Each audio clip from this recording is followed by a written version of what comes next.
I'm Kyle McNulty, and you're listening to Secure Ventures, the show that follows cutting-edge founders in the cybersecurity space to understand their plights, glories, and revolutionary products. With me in this episode is David Carvalho. David is CEO and founder of Naoris Protocol, which provides a blockchain-based mesh architecture for improved endpoint integrity. The company was founded in 2016 and has since raised over $30 million. Before Naoris, David was a cyber leader at a range of global companies, including AT&T, Electronic Arts, London City Airport, and others. In the episode, we discuss his background discovering cybersecurity in a small farming village in Portugal, and the real-world applications of blockchain technology which have yet to become popularized. This episode is brought to you by Vulncheck. Vulncheck helps teams defend against weaponized exploits by delivering the most comprehensive vulnerability and exploit intelligence in the market today. Vulncheck gives enterprise and federal teams better, faster data so they can autonomously prevent exploits and reduce risk and outpace adversaries. So what's different about Vulncheck? The company delivers its solutions to teams in machine-readable and consumable formats for a truly autonomous approach to vulnerability prioritization and exploit mitigation. Vulncheck has close to 300 million unique data points, which is 5 times the exploits of ExploitDB, and 200 plus CVEs packaged into complete detection artifacts for proactive teams. Vulncheck provides a full suite of solutions to enable teams with rapid adoption of Vulncheck data, including its community tier of offerings and its enterprise-class solutions, exploit and vulnerability intelligence, and initial access intelligence. With Vulncheck, teams can proactively defend against remote execution events, enrich every data source, and continuously outpace adversaries. If you're interested in learning more about Vulncheck and checking out the free community edition where you can play with their database of known exploited vulnerabilities, please click the link in the show description so they know you came from the podcast. David, thanks for coming on the show. Hey, thanks so much for inviting me. Happy to be here, Kyle. Oh, absolutely. So I want to go back to the earlier part of your career, and your LinkedIn is a little bit fuzzy. And as my listeners know, that's kind of my main resource for putting this together. So when we were talking a few minutes ago before this started, you told me that your kind of cybersecurity journey started back when you were an early teenager, and you actually had to use your dad's name in order to have legal work in this space, or I guess not even really particularly legal, but a workaround to find a way towards an industry that you were interested in and passionate about. Yeah. So tell me a little bit more about how that worked and what those first kind of roles looked like when you were just a young teenager. Yeah, for sure. So that's it's a fun story, and I think many people that started working in this area were passionate about this field around that time, like early 90s or so, probably have a similar story, not necessarily with those details, but similar anecdotes. You couldn't really learn stuff in a democratized way like you can now. The resources are like it's a library online. You can do anything, but at the time there was not a lot of resources. And you really had to go, kind of like in your own and kind of like trial and error and brave stuff. So when I started, you're right, I was a teenager. I was about like 13 years old. I live in a village. I was originally in a village in Portugal, central Portugal, about like 500 people, like 1,000 cows and sheep and so on. And fortunately, they didn't revolt, so the humans are still in charge. And for some reason, my dad bought a computer. To this day, I don't really know why. Like he was never really good at it and didn't really use it, and it was extremely expensive at the time to do so. So I was like the only kid with a computer in the surrounding villages. So my friends used to come a lot, and some older kids too, and others not kids also. I had friends that were around 30 that were they were working in IT, and we kind of like bonded and started doing things that today would be considered kind of like in the realm of cyber forensics. But at the time, it was just called like undeleting stuff. So I was fortunate enough to have a pretty bad computer. It was very slow. It was like it had about 2 megabytes of RAM. So I couldn't really play games.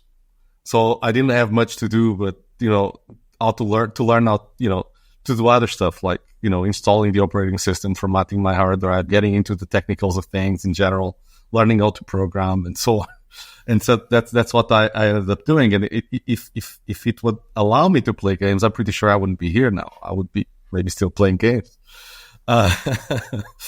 So I got into space and started working with some kind of like as a freelancer with my colleague. We developed some pieces of software that kind of like operated in the cyber forensics space. We started working indirectly also for LE, law enforcement in general, across the European Union, and we just kind of like spammed companies in general looking for work, and eventually they would answer and say, hey, this guy maybe has done something illegal. We'll send you the hard drive via email. Let's see what we can do. And so that was the kind of thing that we were doing for the longest time. And then we also got into like malware, reverse engineering and things like this. And we found that really exciting, Trojans and viruses and things like that. That's kind of like the path that it took. And eventually, I got into uni and I got into kind of like computer and telematics course, which was, more on the operational side, not so exciting compared to this. I left that course early. And I decided to start kind of like continuing the freelance, but now at the higher level. And, there was, of course, a lot of people that were better than me in what I was doing. But I was pretty good at kind of like managing people and talking and conveying my ideas. And also I was good technically. So it was pretty fast, the jump to, global chief security or chief of risk in large companies that had the need for it. And there wasn't a lot of people that were into the space at the time that, were young or, in this kind of levels. So, it was a mix of like lots of stubbornness and I was also lucky. And I got into that space and I met a lot of very interesting people that eventually ended up bringing into Naoris. Okay, so I want to backpedal a little bit before we jump too far ahead here. You mentioned you're in this village of 500 people and you're outnumbered 2-1 by the cows. You stumble upon this computer. I have to imagine as you start doing some of this freelancing stuff in the 90s, you don't have access to the internet to start providing like computer support to people around the globe, right? So in a lot of ways, you're probably reliant on your local community. So before this kind of computer entered your life, I'm really curious, did you see yourself staying in this kind of farming, agricultural society, or was that exposure to computers and kind of the recognition of the importance of locality for that job one of the things that actually drove you towards university and towards moving to a bigger city? Well, I think it was completely different than that. The pressures were completely different. Like for me, in the beginning, it was very organic. Like, okay, I have a really interesting toy here that is not, the woods, and I love the woods. I love like, the river. I love nature in general. I wanted to be a biologist for the longest time, like, or a paleontologist or something like that. To this day, I still collect like, fossils and seashells from everywhere I go. But, I love technology as well. And I always kind of like, was very much into like, arts, and, thinking differently and innovation and so on. And I saw that as a kind of like a whole new world that was very different than what I was doing. And, that was very exciting to me, like, in such a small community. That was like a way out. And especially as, 50K modems, 56K modems started coming. Phone-based connections to the internet and so on, started coming. Things really kind of like metastasized, and there was a lot, like a whole world out there, a whole world of opportunities and challenges that I found infinitely exciting, right? I still love all the biology stuff right now, but slowly I understood that if I wanted a job in the next 500 years, I probably shouldn't go into biology. And, so I didn't do that. I love it anyway, but, it was just logical for me to go into technology, and it was easy for me to kind of like, comparatively easy to kind of like stand out with my technological knowledge, in general. And that's what I just kept doing. So you already had all this technical experience when you ended up going to university. how did that impact your experience there? No, I don't think it impacted in a good way. I think it was a bad thing for the course. So my parents, they're both teachers, and my brother is a very good student, unlike me. So I either had the best scores or literally the worst scores. So either I liked something or I didn't like it. And so I was either like 200% on it or like, very close to single digits. And uni is not something that, cares much about what you like or don't like. You have like, all the disciplines that you need to finish, and that's it. And I didn't really care much for that. And there was a lot of stuff that I was into that was way above, the sort of things that, they were quite specialized, and most teachers didn't know about it. And I would try to kind of like get deeper into that, but it was either not in their interest to do so, or they didn't know. So I kind of just went in my own. Like, most of my friends know me in university as the guy that was just kind of like walking around without books and without a paper and a pen. Like I would just kind of like go to classes, sit there, look at people, and then go home. And most of my interactions with my friends after like the first year were like in LAN parties or Linux installation parties or stuff like that. And everything else was kind of like done kind of like in a semi-loner, environment. And it was a pretty, happy time. I learned a lot. I learned a lot in uni, but not really from uni. Yeah, as it goes sometimes, to be sure. Okay, and then taking us forward back to Naoris protocol. In the meantime, you'd worked at some very large organizations, AT&T, EA. You built this cybersecurity background, but none of those companies, I imagine, were doing anything blockchain related in their cybersecurity practices, right? So how was it that you came to arrive at the potential for blockchain-based applications within cybersecurity?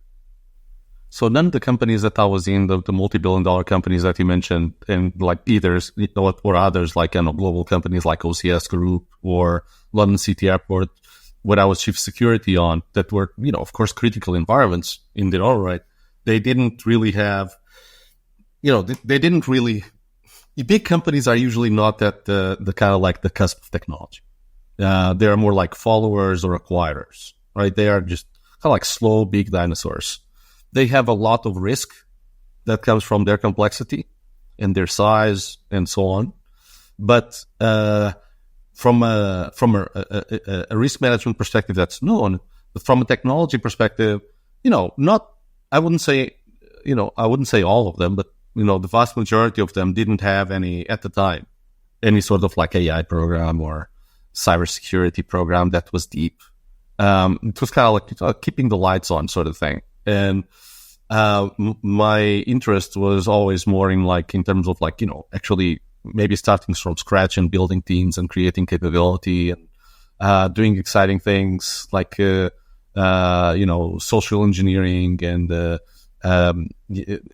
creating different policies that would impact, people's behaviors, in mass and so on. Kind of like a lot of psychology in the context of cyber, like incentivizing people to do the right thing instead of the risky thing. None of them had anything related to blockchain at all. So blockchains have been around since 2009. I was actually doing some research already with some friends in a couple of Northern Europe universities on decentralization before blockchain, maybe 2 years before blockchain was around. Things around like, for example, eCash or internet money, if you remember that kind of thing. Very much focused on like the theoreticals of it, like around discrete mathematics and graphs and so on. So when blockchain appeared in 2009, and I kind of like got into it as a minor in 2010 January, it was really cool. Like it was a really cool kind of like real world concept that, of course, at the time was very, very much, simple compared to now. Now it's a lot more complex. There's like, there's smart contracts, there's different layers, there's a lot of stuff compared to then. At the time, there was Bitcoin, and then there was one or two more cryptos, and then it just exploded, right? So I was doing that in parallel with these roles because I was doing a lot of other stuff in parallel, like advisory and talks and lots of other things that kind of like my bosses tolerated in general. But it was really good. And in the end, I think it's really good for the companies to allow their employees to do this, and they bring value in and so on. So I think there's a number of examples actually in my career that were extremely beneficial for the business. I'm talking almost like survivability related of myself going and having adventures out and coming back in. Okay, and so you have this kind of early exposure to blockchain. 2010 is very early by anyone's standard in my mind. You recognize that that's something interesting. You're kind of talking about it externally. How does this lead to the origin of Naoris Protocol and you deciding to actually found a business here? Because it's one thing to be kind of interested in this potential application of a new technology. It's another to say, I'm going to maybe not risk your career, but at least risk a couple of years of your career on starting something related to it. For me, it was a very logical thing. So, I understood cryptography. I understood how it works. I understood how networks worked. I understood, a lot of, not only fundamentals, but risks that are at low level in the space that are present everywhere, and the fundamental kind of like basal problems that lead to that. And I could see those from an infrastructure perspective, and governance perspective, and also cryptographic perspective being solved in blockchains. However, they were very focused on, this very little thing that was like transactions of cryptocurrency that the later, of course, expanded a lot into, validation of smart contracts and logic and so on, right? But what I thought was, because at the time I was advising a number of nation states that are European Union members, NATO members, on cyber war, cyber terrorism, cyber espionage matters, real world incidents, and so on in those areas. The people that I was speaking to that were in very strong leadership positions, from generals to intelligence people to people that actually write policy and laws for the European Union around, digital and best practice and regulation and compliance and so on. They were a bit behind their time, quote, quote, or maybe they were older, which is, it's just a process, right? It's hard to keep up, with everything. So I saw a need and a gap, and, it didn't really matter who I talked to in general. Like, people don't necessarily understand cyber too much, but they understand risk, especially if they are in leadership positions, and they understand they don't want it. So the points that I made at the time, because we started as kind of like a research organization, was, do you, Mr. Regulator, Mr. multi-billion-dollar bank or whatever, do you care if you're using very innovative, all kind of like semi-unproven, emerging technology to mitigate your risks if they provide you higher mitigation of risks? Or do you want to stay as you are? And the answer was always the same. Like, I don't really know or care what it is. I just want less risk.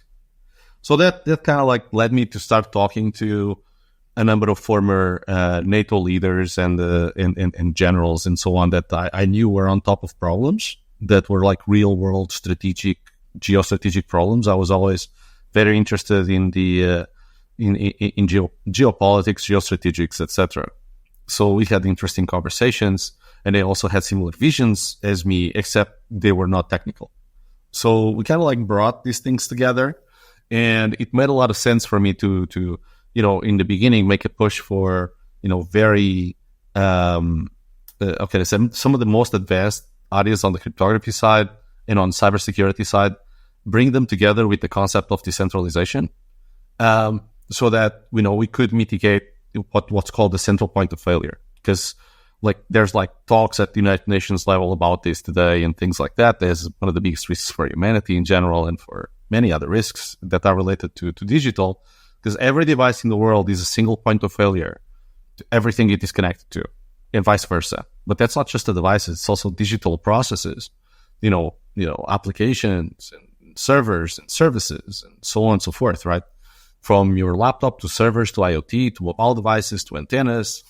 So as this complexity grows, it just brings more risk. And, this is really bad because it just means that, the more stuff we have, and when I say we, I mean, it could be people, could be organizations, could be nation states, the more risk there is and the harder it is to manage. Like there is more devices per human and more complexity. So it doesn't get better. And everybody that I speak to or that I spoke to, because things didn't change much since, of course, all the citizens I spoke to are afraid of getting hacked and, their companies getting hacked and their objective is to mitigate risk. However, they know they're going to get hacked. And it's not, a question of if, it's a question of when. And it has been for a very long time, like when and how deep that is. Right. So just to finalize here, that led me to, make a bridge between what was needed and the technology.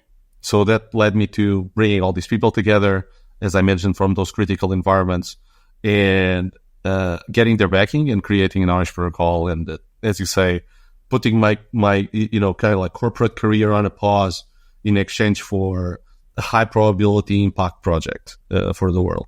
Right. And this problem that you described certainly resonated.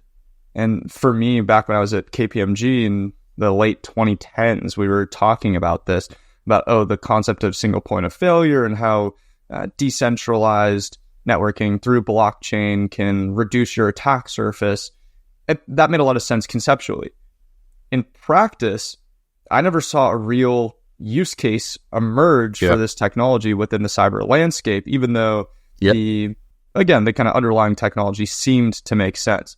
So what specific use case did you go out and tackle? One of the things that we'd kind of theorized early on was with edge devices, but we never really saw that come together completely. What did that look like for you? It's so interesting you're asking that because actually one of the big efforts that we're doing around, for example, edge computing as part of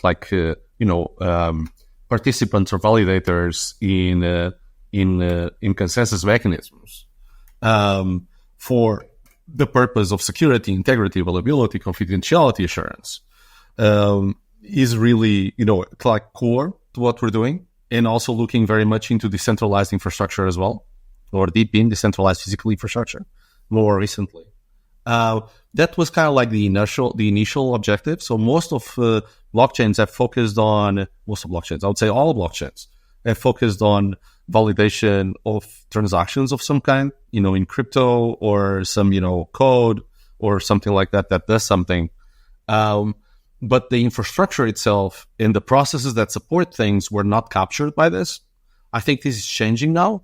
We're going into a space that's called deep in, which is decentralized physical infrastructure, where there's projects popping up all over that are, they have limited capability, but instead of applying to this small niche, that's what you're used that blockchains do. They actually apply to, maybe, real world use cases. So in essence, like it's kind of like decentralized applications can actually do really interesting things, not necessarily from perspective of security, because I believe we are the first ones to create a decentralized cybersecurity mesh, a decentralized consensus for security called distributed proof security or DPOSEC and other things. But from a perspective of decentralized computing, decentralized storage, you saw Filecoin, you saw a lot of other things like that, which makes a lot of sense, right? But what we decided to create, and the baseline of it was like the mandate was for this to be applied to anything digital anywhere for any use case. So you're running a process, you're running an API, you're running a system somewhere that's doing something. It might be serving, crypto exchange. It might be serving a layer one, chain. It might be a collection of validators that, by the way, right now you have no idea if you can trust them or not, because all they do is have to be online. So that's a really low bar. So one of the reasons for the creation of Naoris protocol was to create a validation paradigm that allowed for the hardware, software, and services infrastructure to be validated at a decentralized consensus to make sure that they are in the trusted state. And if they are in the trusted state and following best practice, then you probably want them to you want them to participate. Otherwise, you don't want them to participate, right? So if you think about it, it's a really, really strong paradigm that kind of sits below, not only other chains operations, because they're not magical. They're being run from servers in the cloud and so on, but they're inheriting all these centralized problems. But also the real world itself, it's a collection of centralized devices that in this case can actually be decentralized through us without impacting their operations on the fundamental security and assurance level, especially using the consensus mechanism we have with or without post-quantum capabilities, depending on, how much cryptographic resilience you want to have on this.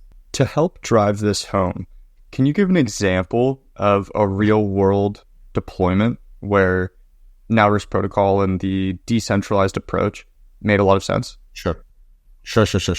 I cannot speak about the country, but I can say, so think about, a command and control infrastructure for defense. Think about like a security operations center, okay, at nation state level. And you have lots of things feeding into it. Like you have, maybe the status of critical operations for the country. So things like central banks, fundamentally important businesses, highly critical areas, critical infrastructure, national critical infrastructure, ports and rail, and a bunch of other IoTs related things that are critical, maybe on the energy side, et cetera, et cetera. And all of this goes into a command center, right? The building, lots of screens, lots of people trying to manage risk. Right now, you don't know if anything of that is actually real. Like there is no way for you to mathematically prove and show that anything that you're receiving from anywhere is not tampered in transit, or it was changed there before it was sent to you, or it's taken over by a malicious actor, whatever. You always need to trust something centrally in order to do something, right? And that's a huge issue. So what we have done from a deployment perspective was actually, in that context, deploy they're basically kind of like decentralized agents. So they're daemons that connect directly to the consensus mechanism under that specific chain, which in this case it's a private chain that belongs to that entity or a group of entities. That allows for all the devices to connect peer-to-peer to each other and validate each other.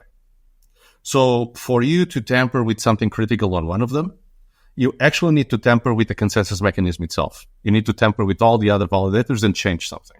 And that's really hard, cryptographically speaking, and from an attacker's perspective. At the same time, we can cryptographically guarantee that what you're seeing in that command and control structure is backed by reality. Like you can prove that the source of the data is in a good state. Therefore, you can prove that the data is in a good state or it's trusted, right? And if you think about it, this is incredibly powerful.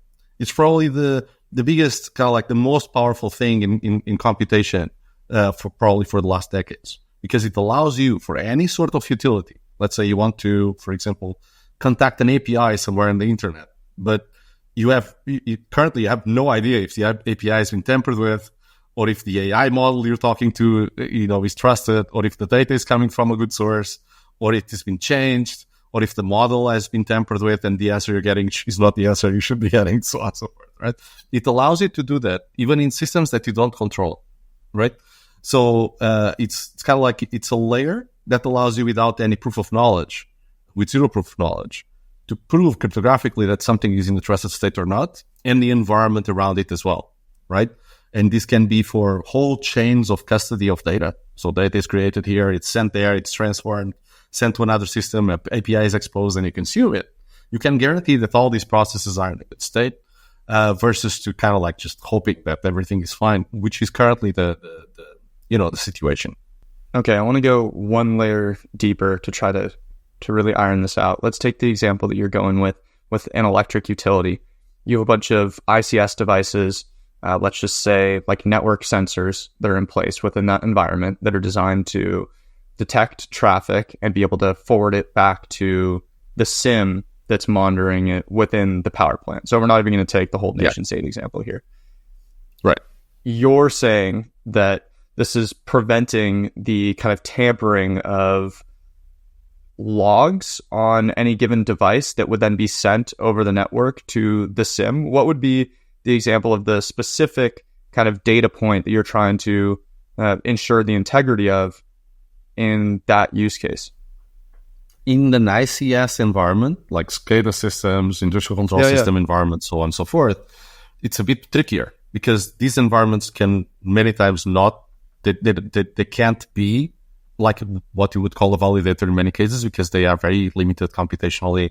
They are very locked down. However, the system that controls them, like their ICS control center, for example, is kind of like the point of failure. So you don't actually go to the chip and you do something. I mean, you can do that, but this is not the way that it's kind of like hard. Like you need to be in location. And from a cyber perspective, if you are in location and you are in front of the threat object that you want to attack, any sort of security goes out the window, right? You should assume compromise every time. But if you can control something or have access to data from one system, and that system becomes a point of failure, that would be an ideal node. And all the systems that connect to that would be ideal nodes too. So this can be, I don't want to get in too much in technicals, but this can be as simple or as complex as the owner of the network wants. So they can actually write rules that then are run on top of the protocol at smart contract level and validated by all the participants to be in the correct state or not. And the rest of the participants could be the rest of the infrastructure, right? And this could be, even an infrastructure that is kind of like air-gapped. They can run it internally, right? For example. But it's pretty much agnostic if it is, internal or external or hybrid. It depends on what's your objective and what's your kind of like risk posture. What matters is that every participant device that you have that has the capability to run a node. So something that has, 500 megabytes of RAM. We have run it in a lot less, but it doesn't have that same capability. Will be able to run a node easily, right? And so that would be a validator that will add resiliency to whatever you're looking at. And what you're looking at might be, for example, best practice and compliance under, for example, ISO 27001 and all the 200 something controls under it, or CIS or NIST or whatever for those things, which are, obviously standards that they need to be following. And that would always be validated by all of them to be the case or not all the time. And if one is not following that, you can actually trigger something like maybe isolate it from the network or ask for a ticket to be created for somebody to do something or whatever. The thing is that you can't really hide the truth. And if you try to do that, you get flagged by the other validators because by doing that, you're breaking a rule, cryptographic rule that's predefined. But that cryptographic rule could be doing something as simple as that, which is not that simple, but or something a lot more complex, like, for example, literally seeing all running processes of any kind that are, running on this system and taking their pure integrity at post-quantum level, for example, and ensuring that all of them are actually maintained, like, forever. And if you have something that, for example, tries to run on that system that was never seen on the infrastructure, and, it doesn't even have to be known to be malicious. But if you have tampering of any kind, and especially if you're talking about, ICS or SCADA systems and so on, these are systems that you don't want to change. Like they're operating normally, they're sensitive systems. You don't want them to change ever. And if they change, that is by definition a risk. However, normally you would never know they changed. You don't know if somebody's, injected code into something. You don't know if, there's some tampering or whatever. And if you do, you're basically trusting, or you think you do, you're trusting a centralized device or centralized system that might as well just be tampered locally and you would never know about it. So you can actually validate that all these things are actually maintaining their trust, their integrity, their availability at all times, and use the protocol as kind of like a guarantor of the basic CIA paradigm here in cyber. Using your infrastructure as a backbone. And that last example, the first thing that comes to mind for me is, okay, you're trying to monitor for the creation of a new process. That's something that an endpoint agent could easily handle in a kind of traditional yes. security world. But if I'm following what you're saying is that could be tampered with. The endpoint agent could be tampered with locally by an attacker, which would then eliminate the ability for it to fire an alert on the new process that's being created. Not only that, but so normally, let's just assume that everything works well, right? And the attacker is not well backed. Because in every situation, you're going to have, if the attacker is successful, they tampered with it, right? They either sent repeat attacks or repeat reports like everything is fine to the server, or they tampered with it in any other way, or they disable it, or whatever, right? So there's no magic, right? There's not leprechauns, so something's happening, right? And if that's not part of what's defined on the security baseline or in the rules that can be as simple or as complex as you want, then yes, the consensus mechanism is going to find that as completely unacceptable, and it's not going to allow potentially something to happen, or it's going to kill the process under consensus or whatever, or it's going to isolate the system, or it depends on what you want to do. So the resolution can be custom too. However, the main difference here is that regardless of what is the method that you have as the attacker, you are still in a centralized device, right? However, from a security perspective, that device is now leveraging the decentralized environment where it is. But it never leveraged that before. It was already in a decentralized system. It just didn't know. And we're allowing it to participate with all the others on this validation, which makes the attacker have a much harder life, because all the other systems that are part of the consensus mechanism, which you don't know which they are, and they change at every validation cycle, and they are all anonymous. This was made for these kind of like critical environments, but obviously, if you start thinking about enterprise risks and many other risks that come from centralization, it of course applies directly in there too, right? So it would apply the same way in a banking app, in a phone, as it would apply for an ICS control system. So, well, let's stay on that thread then. You mentioned this use case in government where you're trying to monitor across an entire country. Certainly a massive problem set and just scope to deal with there. What have you found on the commercial side as the kind of industries, the kind of use cases that folks are interested in this type of technology? We found that the environments that are more aware of risk, that have regulatory pressures, or that see other risks coming, like quantum risks and data protection risks, and they already have quote the best there is, but they still have issues like everybody. They are the ones that are the most interested. They are the ones that want to kind of a little bit change the paradigm. They don't want to throw anything out, and we don't want them to throw anything out. We're not competing with anybody. We're really an add-on that allows for decentralized validation of assurance and trust within their infrastructure, right? And it could be over, running applications like what you were describing before that already exist, like making sure that itself is not tampered, but also kind of like making the devices themselves be part of the centralized physical infrastructure environment. So even if it gets, split into like 6 or 7 parts, you don't have a headless chicken of a system. You have, because, all the participants are in essence in a blockchain environment, nodes. So they are servers and clients at the same time, right? And that creates a hyper resilient environment compared to what you would have. And if you want to, check your critical stuff under that principle, this is pretty good. I mean, this is kind of like the dream that you have as an architect. The system architect is like to have just more resilience and more validation and trust and assurance of whatever is going on, so that you can maybe trigger things if something bad happens, like failovers or high availability events or whatever, right? Could be anything. Okay, and then I think we need to talk about the kind of waves that have hit the broader blockchain and Web3 market over the last almost decade now, but really more 5 or 6 years. There was the crazy run up in crypto originally back in what was it, 2017, 20, I mean, there's so many runs that you could go ahead and take a look at. Those are the earliest that I felt more directly involved with. So I guess that's some personal bias there. But you have these waves, and certainly overall kind of hype and excitement around this space has faded in the last couple of years. There was all the craze around investing in Web3, which has largely subsided, I would say.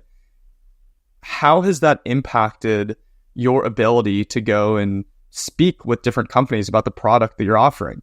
I'm sure there are some folks that are still interested and still believers in this blockchain-based model, but I'm sure there's also folks that hear, oh, Web3 security or blockchain security, and kind of scoff and look the other way. How have you managed that? Honestly, from my perspective, it has been a constant upward slope in terms of interest and in terms of, how can I say, just all sorts of interest, like to integrate, to be part of it, to explore it. Compared to before, now I would say it's like, it's exponential in comparison, like the interest and the openness. Like back in the day, I would say like 2017, 18, 19, this, of course we were like, from ideation stage to, participating on these incubators and so on, which we ended up winning a bunch of them for use cases for this. But none of them were Web3 related. This was like real world use case scenario. They don't care if we're using Web3 or bananas, right? So in the end, this is just, it's for us, Web3 technology is a shortcut for capabilities that you can't do centrally, right? And the crypto craze that leads to investment and speculation is akin to any other craze, right? The .com bubble or whatever, right? And this has been cycle. There's been cycles of this, and I think there's going to continue to be cycles of this.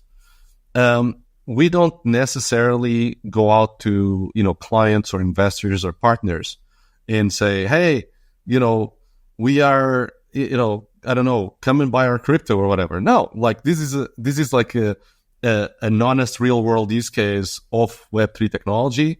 Crypto is kind of like potentially supporting incentive for it, and the smart contracts that are related to Web3 are under the technology that we like, and that allow us to achieve our solutions in a different way, and that's it. And that generally makes sense to all these critical environments, highly regulated spaces, nation-state related environments that we end up talking to and operating with, and innovating for and building custom things for. This is really what they're interested about. They don't, maybe if we have another bull run, they will come to us and say, hey, we would like to, get advice about crypto or support our crypto environments in some way. But yeah, I think blockchain it's pretty much understood how blockchain operates right now and what are its potential, on DeFi, on many other areas. But honestly, from a crypto perspective, I think we're kind of like stagnant. And that doesn't mean that we won't have more speculative bubbles. I think we will. But from a blockchain technology part, I think we're just in the beginning of a very, very exciting rollout into the real world of that. Because if you look at blockchains in general, like ours is a bit different because we apply to, like our use case is to decentralize centralized systems. So we apply to things that are not blockchains, but we also apply to the infrastructure that supports blockchains. However, normally blockchain projects are projects that support and apply to blockchain projects. So, I guess that's what I have to say about it. I think that it's a system that's maturing. I'm not sure if it's fast or slow. It's been a while now, but compared to other environments, I think it's maturing fast. Especially now, I think it's picking up speed. The projects that are coming out, we have partners in the space that we're very excited with. In the space, I mean, in Web3, that we're very excited with to collaborate and integrate and do things that have real world impact. That's really the change. It's real world impact. Before, it was all about the memes, and I still, to an extent, it still is about the memes. which is something that we're not in. But there is more and more and more and more value being created that's actual real world value, like real world use cases that are like here to stay and that make sense to solve a problem, not necessarily, speculative events of any kind. Yeah. Awesome. Well, really appreciate the time, David. I could certainly keep asking questions about this for hours and hours. I think there's so much just meat in this space to kind of uncover and get a better sense of how it really works under the hood. But I think that's for another time, another place. So appreciate you walking through your story and how Naoris has gotten to where it is today. And sounds like there's some exciting potential moving forward. Like you mentioned, that kind of upward slope as more folks jump on at least appreciating blockchain, if not the Web3 hype cycle, like you mentioned. So thank you. Thank you so much, man. I appreciate your questions too. And thanks for all the kind of like more in-depth questions as well. I don't get those very much in the technical side, so this was good. Of course. Looking forward to talking to you again. Thanks so much for listening to this episode. You can subscribe wherever you get your podcasts, and you can write to me at kyle@secureventures.io. I'm Kyle McNulty, and you've been listening to Secure Ventures.